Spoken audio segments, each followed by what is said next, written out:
हर हर महादेव। आज हम सुनेंगे शिव पुराण विद्येश्वर संहिता अध्याय 3।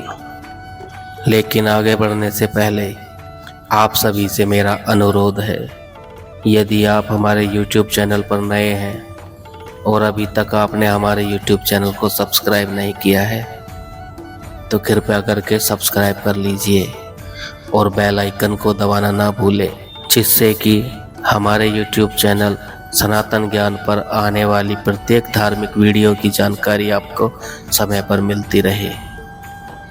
तो चलिए श्रवण करते हैं शिव पुराण विद्येश्वर संहिता 3 अध्याय। और आज हम सुनेंगे श्रवण, कीर्तन और मनन साधनों की श्रेष्ठता। व्यास जी कहते हैं, सूत जी के वचनों को सुनकर सभी महर्षि बोले, भगवान आप वेद तुल्य अद्भुत एवं पुण्यमय शिव पुराण की कथा सुनाइए। सूत जी ने कहा, हे महर्षिगण, आप कल्याण में भगवान शिव का स्मरण करके वेद के सार से प्रकट शिव पुराण की अमृत कथा सुनिए। शिव पुराण में भक्ति, ज्ञान और वैराग्य का गान किया गया है। जब सृष्टि आरंभ हुई तो 6 कुलों के महर्षि आपस में वाद विवाद करने लगे कि अमुक वस्तु उत्कृष्ट है, अमुक नहीं।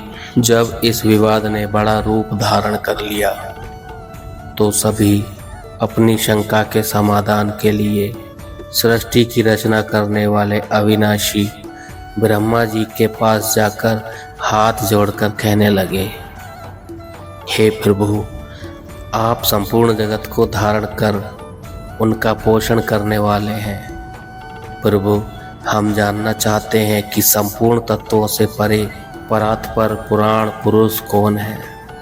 ब्रह्मा जी ने कहा, विष्णु, रुद्र और इंद्र आदि से युक्त संपूर्ण जगत समस्त भूतों एवं इंद्रियों के साथ पहले प्रकट हुआ है।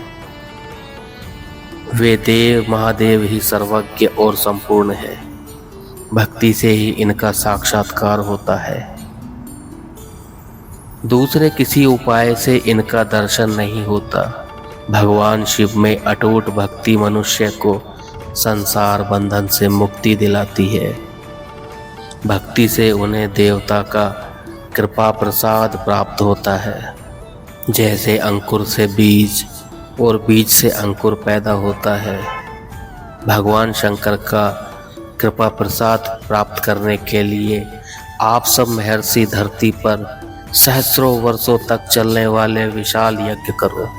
यज्ञपति भगवान शिव की कृपा से ही विद्या के सार तत्व साध्य साधन का ज्ञान प्राप्त होता है। शिव पद की प्राप्ति साध्य और उनकी सेवा ही साधन है। तथा जो मनुष्य बिना किसी फल की कामना किए उनकी भक्ति में डूबे रहते हैं, वही साधक है। कर्म के अनुष्ठान से प्राप्त फल को भगवान शिव के श्री चरणों में समर्पित करना ही परमेश्वर की प्राप्ति का उपाय है तथा यही मोक्ष प्राप्ति का एकमात्र साधन है। साक्षात महेश्वर ने ही भक्ति के साधनों का प्रतिपादन किया है।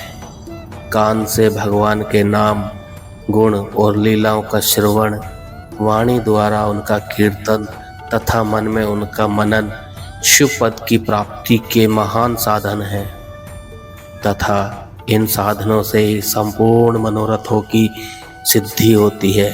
जिस वस्तु को हम प्रत्यक्ष अपनी आंखों के सामने देख सकते हैं उसके प्रति आकर्षण स्वाभाविक है, परंतु जिस वस्तु को प्रत्यक्ष रूप से देखा नहीं जा सकता उसे केवल सुनकर और समझकर ही उसकी प्राप्ति के लिए प्रयत्न किया जाता है।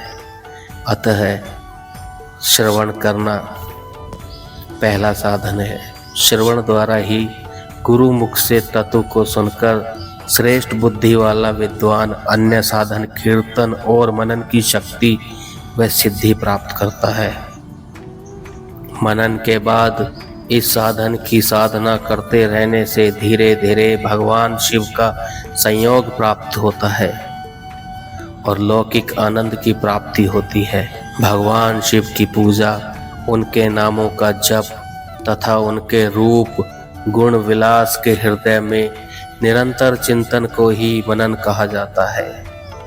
महेश्वर की कृपा दृष्टि से उपलब्ध इस साधन को ही प्रमुख साधन कहा जाता है। तीसरा अध्याय समाप्त। हर हर महादेव।